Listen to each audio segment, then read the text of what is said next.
Hi, இன்றைக்கி என்ன பார்க்க போகிறோம் அப்படின்னு சொல்லிட்டிங்கன்னா, இன்றைக்கி வந்து காலையில் எழுந்துச்சி கொஞ்சம் வேலையெல்லாம் பார்த்துட்டேன்.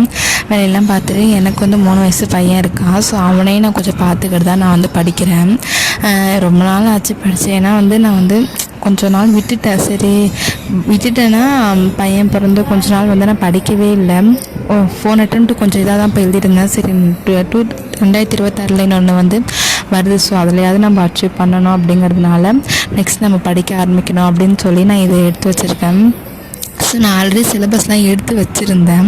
ஸோ அந்த சிலபஸ் இப்போ எடுத்தது தான். அதனால் அதை வந்து எடுத்து பார்த்தா தமிழ்லாம் வந்து கொஞ்சம் நான் நிறையா ஆல்ரெடி கவர் பண்ணி படித்து வச்சுருந்தேன். ஸோ அதெல்லாம் வச்சு இனிமேல் வந்து படிக்கணும் அப்படின்னு சொல்லி முடிவு பண்ணியிருந்தேன்.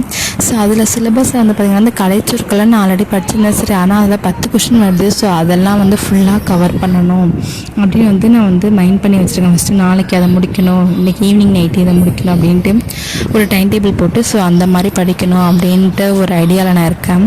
ஃபஸ்ட்டு வந்து பார்த்திங்கன்னா இந்த கலைச்சொற்கள் பார்த்திங்கன்னா 10th வரைக்கும் இருக்குது, 11th 12th இருக்குது. ஸோ அதில் உள்ளது நம்ம எல்லாமே படிச்சோம்னா இந்த தடவை நானும் பார்த்தேன். குரூப் 2 நிறையா கலைச்சொற்கள் கேட்டிருந்தாங்க. ஸோ அதில் 10 கேட்கலாம் அப்படின்னு சொல்லி கொடுத்துருக்காங்க. ஸோ அதே மாதிரியே கேட்டிருக்காங்க. அடுத்து திருக்குறள், அந்த மாதிரி ஒவ்வொரு நாளைக்கு ஒன்று ஒன்றா முடிக்கலாம். அந்த கிராமர் தான் அதிகமாக இந்த தடவை வந்து நமக்கு சிலபஸில் கொடுத்துருக்காங்க. ஸோ ஒவ்வொரு நாளைக்கு ஒவ்வொரு பார்ட்டாக பார்த்து அதை வந்து நம்ம படிக்கிறோங்கிறத விட நம்ம வந்து அதை டெஸ்ட் பேட்சில் அதை டெஸ்ட் பண்ணி எழுதி பார்க்குறதும், அது நம்ம இந்த 3 மணி நேரம் எப்படி மைண்டை ஸ்பெண்ட் பண்ணி பண்ணுறோம் அப்படிங்கிறது தான் நம்மளோட வெற்றியும் தோல்வியுமே இருக்குது. ஸோ அதனால் இனிமேல் வந்து கொஞ்சம் டெய்லி ஒவ்வொரு டாப்பிக்காக பார்க்கலாம்.